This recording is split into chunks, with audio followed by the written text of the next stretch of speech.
Welcome back to this, our fifth session of Architecture for Geographers. In today's section on firmness, we will take a brief overview of masonry construction. I say brief in that we could take an entire semester on just brick itself, but I'm hoping that after we'll look into the basics of masonry materials, their uses as structure in building envelopes, and how they make us feel, you'll come away with an increased awareness of the complexities of the masonry palette and study and appreciate it more when you encounter traditional and modern examples yourselves. For our case study today, we'll explore an incredible masonry campus of the Cuban National Schools of Art that I very luckily got the chance to visit about 10 years ago on a trip to Havana. We'll look into some of the geographic, political, and cultural background of the projects before taking a break with a musical intermission from the trip itself. And then on our return, look at the beautiful individual buildings and their plans, and then the sad tale of their degeneration and on their use. For our commodity section today, we'll be looking at sustainability, particularly the geographic aspects, impacts on architecture of sustainability, and how the U.S. Green Building Council helps architects in the profession to create more sustainable structures. And then in the delight section, we will be looking at the concepts of human scale, my own bugaboo of traditional versus metric dimensioning and how that impacts design, biomorphism, in other words, copying natural forms, and how that was originally studied by Darcy Thompson. And then we'll wrap up today with looking at last week's assignment and moving ahead into this week's. Guess the sketch this week is a freebie because it's a repeat of last week's building, just a wintertime sketch that I thought was a little better than the last one, actually. So you don't have to guess again because we already did it last week. This is the observatory up on Fossil at Wesleyan's campus here in Middletown. I'll begin our firmness section with a cautionary tale reminiscent of the Three Little Pigs, sort of. Sometimes public clients are politically pressured into shrinking their projects for the sake of appearing frugal with tax dollars. But if rather than reducing the scope of the project they degrade the quality of construction, they can foolishly waste resources.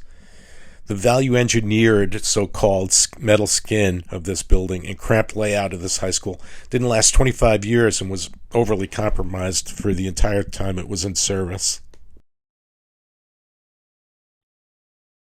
Happily, when we got the chance to reconfigure the school about 10 years ago, the powers that be were in a slightly more generous mood and elected to take the Goldilocks solution out of the three we presented to them, and so that all the new classrooms had daylight.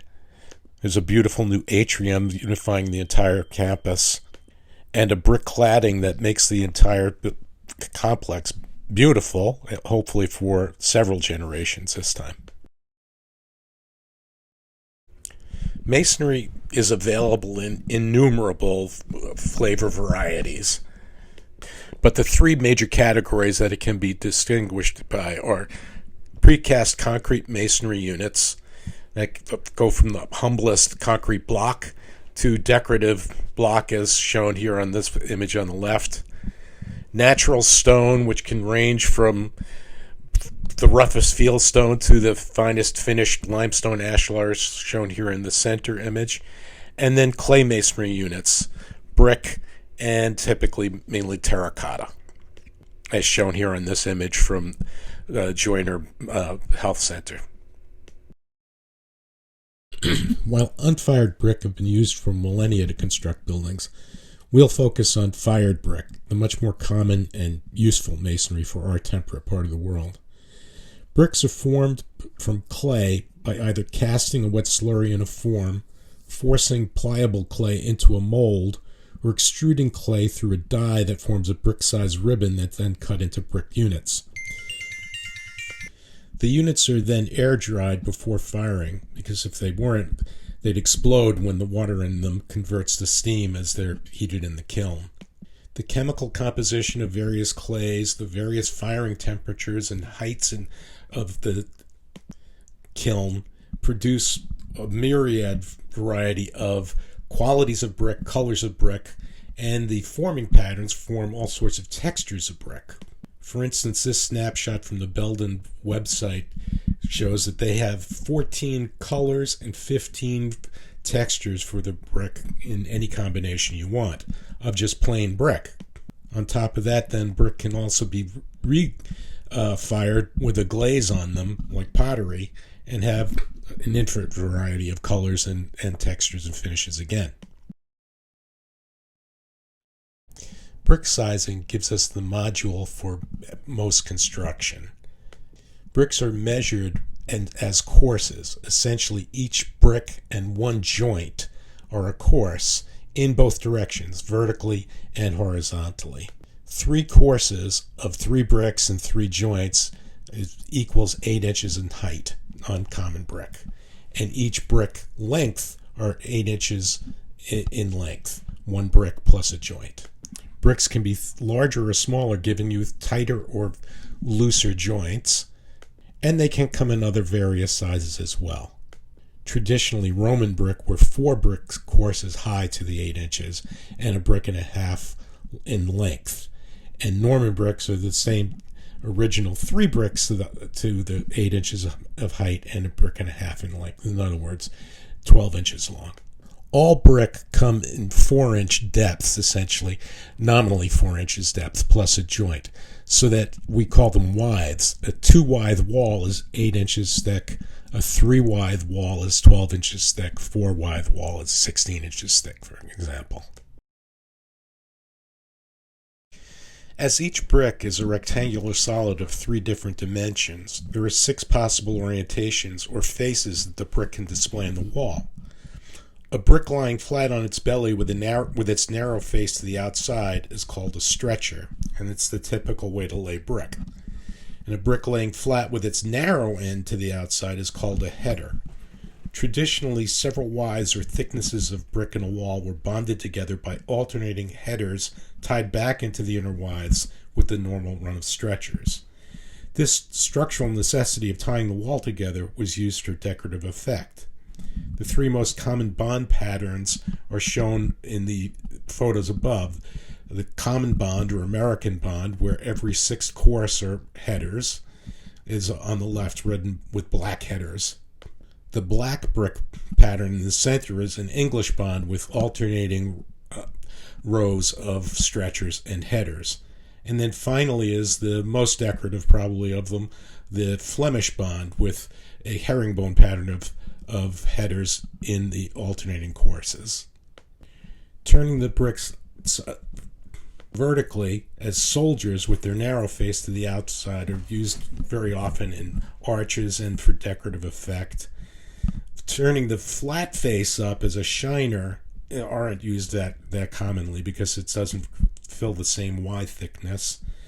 Whereas turning it so that the narrow end is up, though, as a rowlock, are often used to alternate sizes and also for structural reasons for corbelling out, which we'll see later possibly. And again, sailors with a wide face out to the front are seldom used. This section and elevation show how a 3-withe, in other words 12-inch thick brick-bearing wall with the common or American bond is put together. I've given a hatch pochette to the headers so you can see how they stagger up on each side and tie the wall together. Also, you can see how you can use headers and rowlocks to corbel out and create a cornice, as we did here on this wall in the elevation. This, of course, adds interest to the top of a wall, but in addition, it provides additional weight to the top of the wall, which is actually always a good thing. Brick likes to be in compression. Plus, the overhang then keeps rain from washing down the outside face of the wall as a drip, which also prolongs the life of the wall. Solid brick-bearing walls, however, haven't been common for well over 50 years. Modern construction is typically created with a brick veneer and a cavity wall, a cavity behind the brick that collects any water that comes through and allows for insulation. And the walls are then tied together to the backup with wire truss reinforcements. There is no longer any real need for headers as tiebacks. They can be done as half bricks for decorative effect, but the actual bonds that are used are running bonds. As you see here, a third running bond on the upper left where every third brick aligns, and a half running bond where on the one on the right where they just overlap each other and stagger. The final element that pulls brick walls together, and masonry walls in general, is the mortar that attaches the units together. Mortar is a mix of cement and fine aggregates, and chemically bonds together with the surrounding masonry. The joints have to be tooled in profile in order to increase the waterproofing of the wall. In our region, really the best one is a concave joint, as in the upper right. You can also do a struck joint where it's compacted and sheds water to the outside, but a flush joint really doesn't get compacted, and a rake joint is really only appropriate in desert southwest in the U.S. You can do them occasionally for like an accent joint that you want to call out, but it is going to hold water on there, and capillary action will pull it back into the brick. So far, we've seen how masonry works well in compressive structural members, forming walls and piers to support other spanning structural members. And while masonry does have some tensile strength, as we saw in the first week, where stone monoliths can be used as lintels, as at the Parthenon, essentially masonry, similarly to concrete as we saw, is only really strong in compression. And so we have to design our structures so that they work only in compression. I thought this image might be a good introduction to this concept in terms of looking at the spanning between the columns of these arches with, in this case, an iron tie rod holding it together as essentially like a beam. The masonry is acting as the top member. Remember, the web doesn't even have to be there, which it isn't here. And then the tie rod is taking the tension. So the masonry is working, in this case, doing all of the work in the compressive strength only. The next step then is to look at an arch without a member tying together the two ends. The way this works then is that instead the outward thrust of the arch is resisted by a pushback from the material around the side. In the case of the bridge, it's the abutments on the sides of either side of the river. In the case of this arched window, it's the mass of the masonry wall to either side is resisting the outward push of the arch. The second concept I'd like to think about is to take an arch then and extrude it in depth so that we create a vault. Essentially, if you look at the bridge, there are a series of vaults carrying the roadway above the main arch. Those are arches that have been extruded out. And then finally, domes are just arches that have been spun in 360 degrees or portion of a circle to make an arch that goes in more than one direction. Arches don't have to be semicircular either. They can take all sorts of forms and shapes. A variety are shown on the left here. And then finally, as in this picture of my daughter's house on the right, above the second floor window, there is a relieving arch within the wall.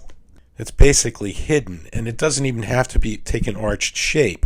It just naturally forms an arch over the opening, and the material down below isn't doing any work. Natural stone has been the nonpareil building material since pre-antiquity. Igneous, sedimentary, and metamorphic rock all make excellent structures and claddings. The denser and least friable examples of each, the igneous granites, sedimentary bluestone, brownstone, and limestones, and the metamorphic marbles being the most preferred.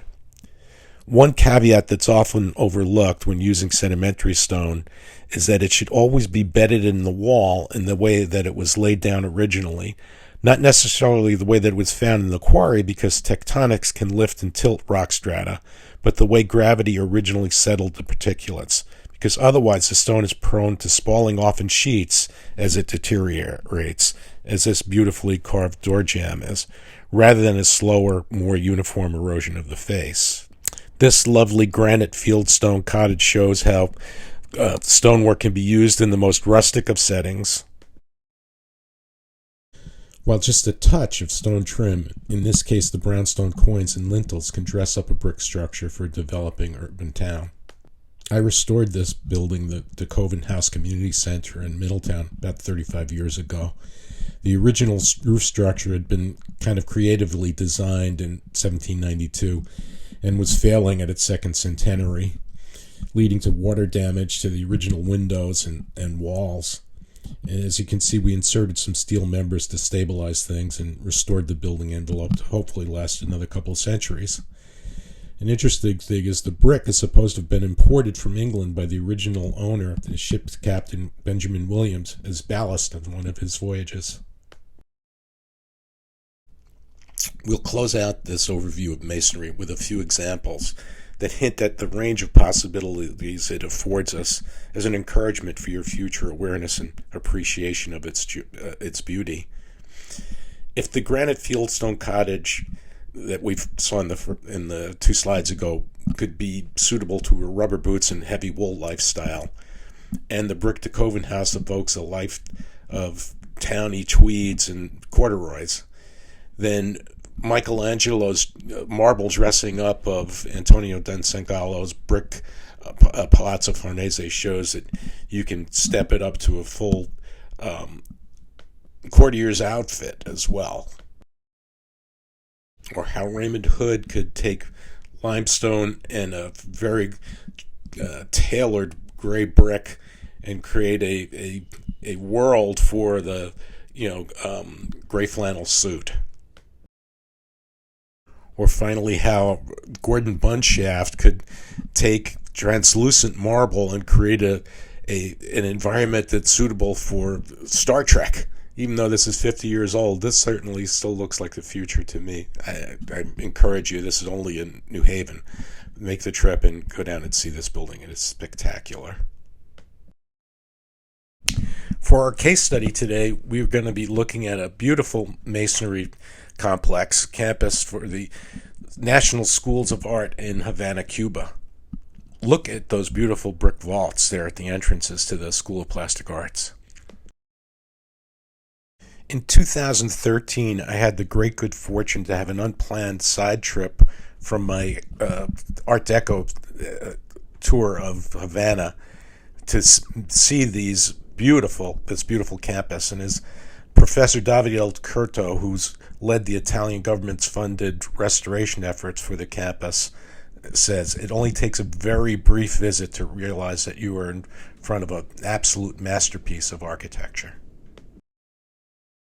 Architects, like geographers, begin with centered on the sense of place. In this case, the site is the beautiful Havana Golf Park, dramatically sculptured by the Rio Cubu as it wends its way to the Straits of Florida. For an architect, the next part of the story is to step back and consider the context of the site and its surroundings. In this case, the suburb of Cubanacan. In pre-revolutionary times, it was nicknamed the Beverly Hills of Cuba and was actually the wealthiest residential enclave in all of the Caribbean. In 2013, it was the unpublicized home to the extended Castro family, other Communist Party leaders, and friendly embassies. As such, for public relations and security reasons, it's not open to casual sightseeing by Cubans or tourists. Our group was very fortunate to get an unplanned visit to this hidden treasure. It's not often that we have the exact moment when an architectural project is birthed historically recorded, but in this case we do. On January 3rd, 1961, when Fidel and Che had completed a round of golf at the Havana Country Club Park, they decided that a new, more socialist use of the park would be to house the National Schools of Art, and decided then that they would build the world's most beautiful international school of art. They didn't lollygag around. As they were driving back to the center of town, they saw on the sidewalk walking by Selma Diaz, whom Fidel knew as an architect. They stopped the caravan, pulled it over, and said to her she was going to be in charge of getting the new program built. Selma said she knew exactly the architect to take on the project. Ricardo Poro. Ricardo was a graduate of the Havana School of Architecture and then later the École des Beaux-Arts, who had returned from exile from the Batista days to work in Havana, where he taught then at his alma mater. Ricardo had learned the first rule of architectural practice, which is get the project, get the first job, and then get the second job. Selma had said to him, I'm going to give you this wonderful project, but you have to get it done within 2 months. And he said, that's impossible. She said, well, take it or leave it. He thought for a moment and said, I'll take it. Ricardo knew to accomplish such a task in this really tight time frame, he would need significant help. And so he enlisted 2 Italian architects that he'd worked with in Venezuela who were really devoted to the socialist cause themselves. And they jointly took on the task and produced the drawings within the 2 months. Roberto Gottardi from an ancient noble family of Venice and Vittorio Garati from Milan did wonderful work on the project, as you'll see. Initially, the plan had been to build a single unified megastructure to house all of the program. However, the department heads were individualistic, and it was agreed to build separate schools, actually, for each of the departments. So the architects each took a team of 10 students from the School of Architecture at the University of Havana and worked on charrette, if you recall the Beaux-Arts jargon, to work around the clock for 2 months in the chapel on the campus to design this beautiful solution. Gottardi was an actor on the side, so he did the School of Dramatic Arts, while the lead architect, Ricardo Poro, was a sculptor himself, so he designed the Plastic Arts building and also did the modern dance. Vittorio Goretti was a musician also, so he did the School of Music and the School of Ballet, and their individual passions came through in fabulous individual buildings that still unified to a gorgeous whole. Architecture is not created in a vacuum. It reflects or reacts to the culture it's embedded in. The 3 architects were committed socialists and consciously were looking for an architecture that would reflect the heady days of the early revolution in Cuba, where it was a grassroots aim striving for a socialist paradise. In fact, there are lovely anecdotal stories of the hippie commune sort of style of the design team joining with the first class of students that came there and singing, dancing, working, and pouring concrete as the project went on together with all the workers as well. Very consciously and studiously, the architects chose to react against the, at that time, dominant design spirit of the age, the international school, so-called, as epitomized here by one of Gordon Bunshaft's beautiful buildings, manufacturers Hanover's Trust Bank, a bank being the operative use, in that they were looking to have a anti-capitalist, anti-imperialistic architecture for their project. The architects were searching for a Cuban-centric design theme that they could carry through in their project. And so they took inspiration directly from Wilfredo Lam, a surrealist painter with a very diverse ethnic background. He was Chinese Afro-Cuban, but who focused his work on an African-inspired Afro-Cuban background. He was a leader of the movement of the Negrista, in other words, the Afro-Cuban direction for culture in Cuba. Like Ricardo Poro, Wilfredo Lam had left the Cuba during the Batista years and was working in Spain and Paris. But at the coming of the revolution, he returned to Cuba and was popularizing his Afro-Cuban roots. While most of his work was highly abstract, his more depicted pieces were very relating to the Cuban, history of slavery and sugarcane growth on the island. Unfortunately, his work, politics, led him to have to exile again, and he spent the rest of his life in Italy and Paris. But he's been restored to a place of national respect. There's a museum dedicated to his work in Cuba, in Havana now, which I did get to see on my trip. While an appreciation of the works of Wilfredo Lam provided the architects an underlying cultural background for their projects, probably is best seen in the African village-inspired plan of the School of Plastic Arts. A direct architectural influence can be seen in the humanistic modernism of the work of Finnish architect Alvar Aalto. Finally, the designers realized that they were going to be operating in a world where they were constricted in their palette of building materials because of the American embargo. Fortunately for them, there were good clay deposits in Cuba, and they could make their own brick. The difficulty comes in when you look at, for instance, the Vin Press building here, the beautiful building we've looked at before on Lafayette Street, is that it does require extensive amounts of formwork to build those arches. In other words, you have to build a steel or wooden timber, arched shape to build the brick around until it's all in place to work in compression. However, there is an alternative to that time-consuming formwork approach. Brunelleschi famously won the competition to design the dome for the cathedral in Firenze. It's been known ever since as Il Duomo because of it. And that method is to use a three-dimensional herringbone pattern for thinner bricks or tiles and laying them up with a fast-setting mortar. In the late 19th century, the architect Rafael Guastavino from Catalan, from Barcelona actually, came to New York, and along with his son Rafael, founded the Guastavino Vaulting Company. We actually call the technique Guastavino vaulting in the U.S. On the right there is the Oyster Bar in Grand Central Terminal in New York, where you can clearly see how this is accomplished and how beautiful it can be.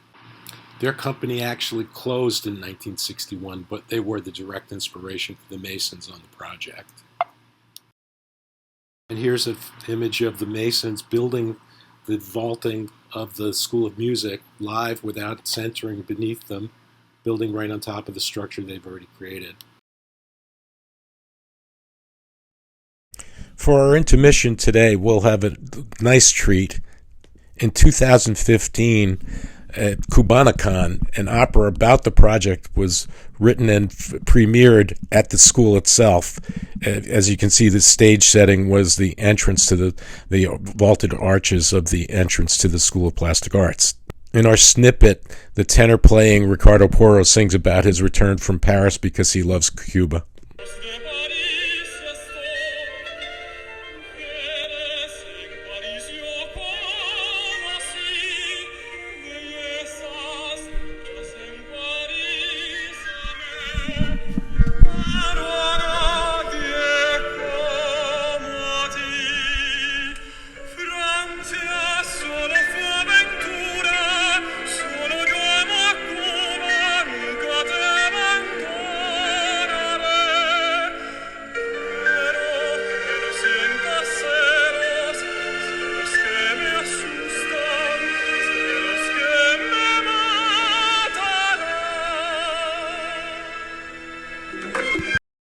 In the heady early days of the project, the arts festival atmosphere was contagious. The students had moved in before construction even commenced, as the plan was for them to live like grandees in the surrounding mansions. During construction, the musicians sang and played, the dancers danced, and everyone participated as project laborers. They were liberating their sexuality before the rest of the Western culture started buying into that. As one of their dance students said, they were the first to wear bikinis, the first to wear miniskirts in Havana. In this context, Ricardo's forthright exclamation that he was inspired by the female anatomy in creating this beautiful plan and the structures that you'll see as we walk through was accepted. Here are those same vaults as I saw them in 2013, the entrance to the School of Plastic Arts, and essentially the entrance to the overall campus. As an old school architect, I appreciate the artistry of these hand-drawn details of the complex construction of these entries. Here we've reached the central courtyard with its notorious evocation of the female form. As you can see, Ricardo learned not only from the Guastavino father and son, but from Apollodorus of Damascus and the learning how to light from the Pantheon, the oculus here, as you can see in this under-retouched photo from my iPhone, gives a perfect and beautiful light to the sculpture studio.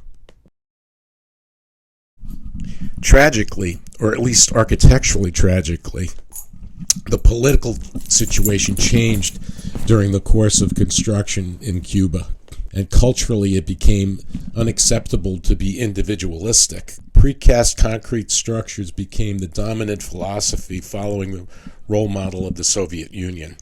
While these god-awful things were decried in later years in Russia as being named for Khrushchev, they make even less sense here in Cuba, but that is what the party line became. The schools of art came to be decried as anti-revolutionary, in fact, and the only project that was ever really completed and used was the School of Plastic Arts. The others, as you'll see, lie in a state of semi-ruin. Students and faculty of the schools came under direct attack, unfortunately, also, in the most tragic way, in the rounding up and incarceration of homosexuals in the school and throughout Cuba. This was done at the instigation of Che Guevara's machismo, philosophy of being manly and anti-gay. This is an image of two men with a psychologist at a work camp. Thankfully, this horrible history passed as well in Cuba.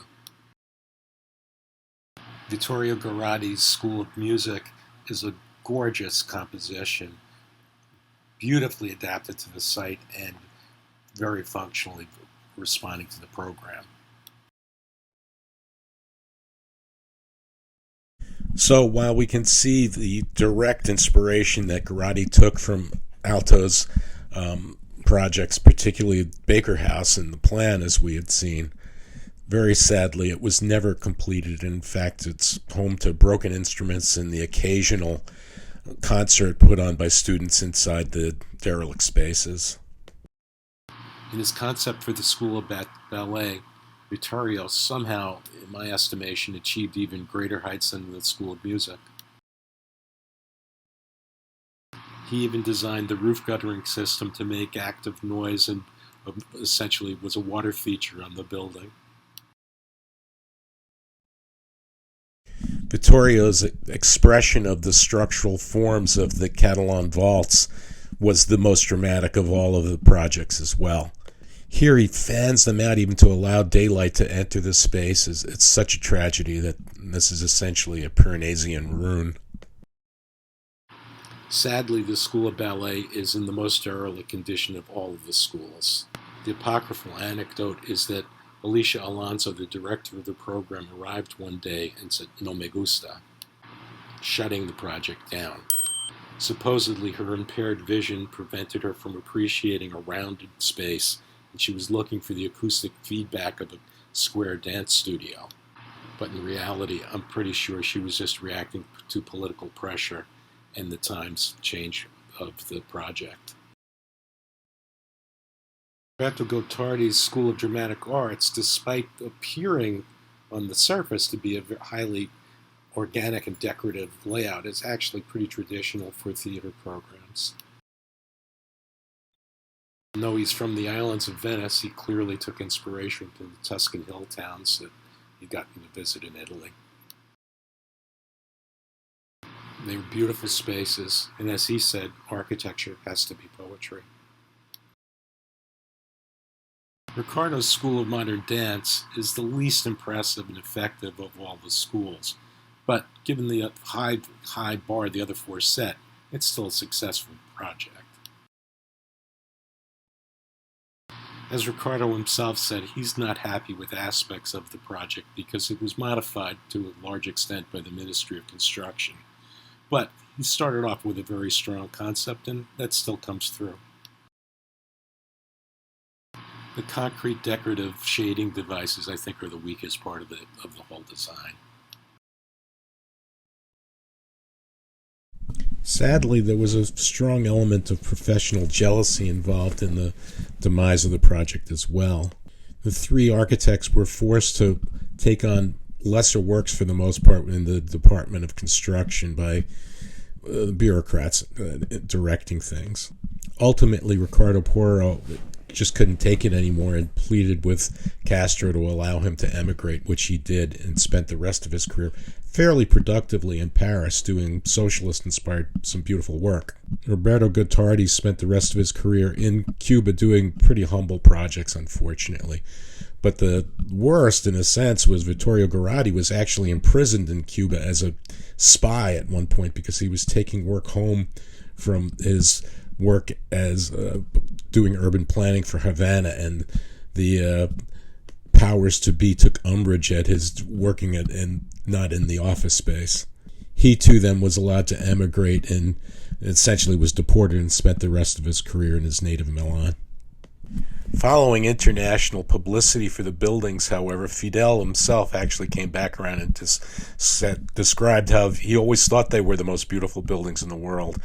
And Selma Diaz came back into the picture, also helping the three architects to reunite, and as they did several times before their passing. While the political and cultural background has swung back in their favor again, unfortunately the resources haven't been available to restore and complete the projects. International support has been available, particularly from Italy, because of the two Italian architects. And one of the comes has been these digital recreations of what the buildings will look like if they ever can be finished. For our commodities section today, my beautiful grandson Louis would like to remind you all again that it is a planet we live on, and sustainability is a core issue for architecture and, of course, geographers. Many of the initiatives we can take involve passive architectural solutions, as we've noted before with our sections on daylighting, and they can make a difference humanistically as well. By taking a slightly more active approach as well, for instance, in what we call daylight harvesting, we're able to illuminate spaces with much less usage of electricity. By planning for projecting, not shadowing light, but illuminating light, natural light, deeper into spaces, and then using electrical fixtures on the interior spaces themselves.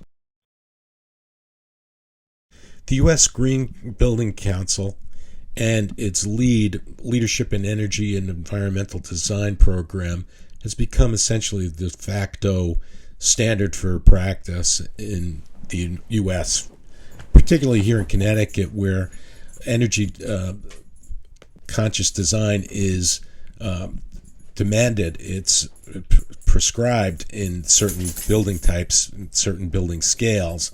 The LEED certification process is an accepted way of demonstrating that you've complied, so it's used fairly constantly here. This is an example of a LEED Platinum. There are various levels that you can get LEED certification: silver, gold, and platinum. This is a platinum project that was completed in Davis, California, about 10 years ago. This is the LEED score sheet for the project that we're just looking at, the Segundo Services Center. And as you can see, you get points, particularly geographically, for sustainable sites. In other words, how connected the site is. In general, it's looking to promote building in more urban areas, rebuilding on sites that were already developed, and not taking undeveloped land into coverage. And water efficiency, energy and atmosphere points, materials and resources points. In other words, we're looking for use of renewable building materials, or ones that don't take as much energy to produce. And then finally, indoor environmental quality, so air quality and promoting health of the occupants. We've seen 138 College Street in a number of our sessions before. It was one of the last projects I completed before my retirement, And I'm pleased to note that, of course, it was designed to be ecologically responsible. And, of course, apartment houses are inherently more environmentally friendly than single-family houses, not only because of the scale of the living units, but predominantly because the shared spaces preclude the loss of energy from floor to floor. Most loss of energy is through the exterior skin of the building, and when you've got a unit above and below you, of course, that has tempered space surrounding them. But the biggest issue here that I wanted to focus on was building buildings, locating them where it makes most sense. In terms of a walkability index, this building location actually outperforms where we last live in New York City in the Upper West Side, my wife and I. If you look at the side of the walk score on the right there, it says this is a walker's paradise. The last geographic element of the sustainability and commodity aspects that we'll look at today is the issue of the geographic distribution of building materials. And this comes pretty directly out of the LEED programs, giving points for materials coming from within a 500-mile radius of a given site. Consequently, manufacturers now publish maps that show the 500-mile radius surrounding their locations. Is pretty common. In our delights section today, we'll begin with the reminder that architecture itself is defined by its applicability to human use. Consequently, the modules or units we break it down into are derived from our own bodies. These iconic examples that we're looking at here of historic ergonomic design, as we might call it, Michael Tonet's chair number 14, Henry Dreyfuss's Model 500 Bell telephone, and our Marcel Breuer's Seska chair epitomize the concept of human scale. And particularly the chairs reflect architects' obsession with seating. Admitting to a personal and at times unpopular cultural bias on my part, I will still take this opportunity to advocate for an old school, traditional approach to architecture and particularly architecture. And that is the use of traditional dimensioning systems versus the metric dimensioning system. And while I'll admit that the arithmetic use of the metric system is simpler, traditional units being rooted in our own body human scale are inherently more appropriate to designing architecture and buildings for use by people. First, and maybe an exaggerated example here, is the graphic descriptions of Vitruvius's recognition of human forms fitting into squares and golden sections. On the left is Leonardo's illustration demonstrating how the human body is a perfect piece. On the right is Le Corbusier's attempt to recreate that in metric form. Need I say more? I'll say no more. No, I guess I will say more.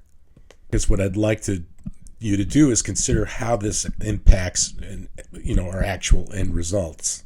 On the left is the Marseille block, Corbusier's very renowned example of the first building of his Radiant City approach. On my very first architectural pilgrimage to Europe, I, of course, went to many of his buildings, and of course this one. And I have to say, it is not dehumanizing, but it does not give you the inspiration of that this is a place scaled to my body. It's just not, it doesn't click. On the right hand is Manhattan House by Whittlesey and Myers, and SOM, actually Gordon Bunshaft, looked to take credit for this building, and he lived in it his lifetime after its design.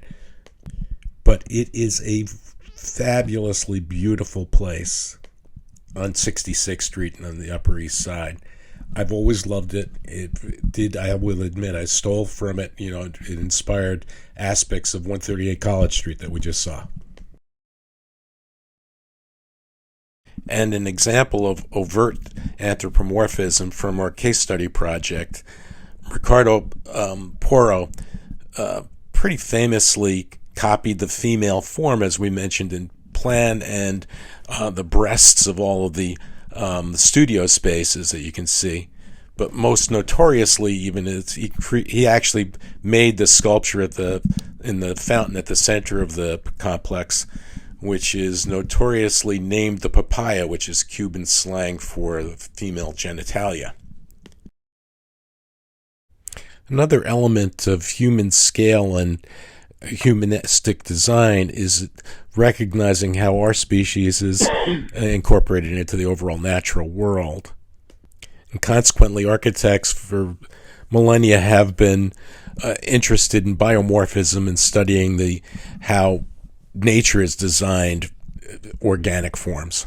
In the 19th century, Darcy Thompson wrote a text on it that at least is referred to in architectural schools on growth and form, that studied academically how forms evolve in natural structures, and we've incorporated that into buildings as we've studied it.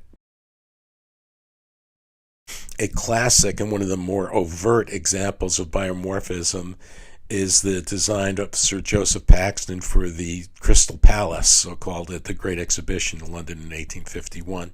Paxton himself was primarily a botanist and was really famous initially for being the first to be able to propagate from seed the giant water lily, which he named in honor of Victoria and is called the Victoria. And it's then really famously inspired him to the design of the iron frame for the Crystal Palace. The ribbed underwater structure underneath each leaf, as you see here on the image on the left, is what inspired him for the kind of fractalated organic form of the trusses. Here's a contemporary woodcut image of his daughter standing on top of one of the giant lily leaves, demonstrating the strength of that structure. And on the right-hand side, working drawing that he produced, showing in section and elevation how the steel frame, the iron frame, would work. This was a massive undertaking and a massive and glorious structure. These are stripped down images, kind of showing it not in full decoration, but the tree gives you a sense of the scale of the space. It's incredible. A more recent example of pretty overt biomorphic design, the works of Paulo Soleri in the Sonoran deserts of Arizona. His attempt at creating an overall ecological community called Arcosanti was really done as an educational and inspirational piece, which it has been effectively done. Of course, you can always go and buy a sand-cast bell as well to be a pretty cool hipster. And we'll close out with a contemporary example. Much of Santiago Calatrava's work, as we've seen in his bridges and buildings, are biomorphically inspired. This piece, the Oculus, is clearly human and biomorphically inspired. And typically this one is an image of under construction. It's gorgeous even in this state. We'll enjoy, I think, looking at examples you've picked out of Luis Barragan's work, and maybe we can reflect on them, remembering a quote from Rasmussen, which was, "But just as a building can be made to appear heavier than it actually is, it can also be made to appear lighter than it is. If all irregularities on the wooden box were planed away and all crevices filled so that the sides were absolutely flat and smooth, and it was then painted a light color, it would be impossible to tell what material it's made of." Similarly, I'd say, the planar aspects of Barragan's work it's spectacular. It just makes it ethereal and breathtaking to have those colors pop this way. After reading Chapter 5 in Experiencing Architecture, Scale and Proportion, let's look into the works of industrial designer Henry Dreyfuss, the author of The Measure of Man, been retitled in later editions, The Measure of Man and Woman, Human Factors in Design. Then what I'd like you to do is to select a favorite object or space of your own. What are its dimensions and proportions? Why does it make you comfortable, or how does it make you feel? Maybe use an actual measuring tape to see the scale of things as well.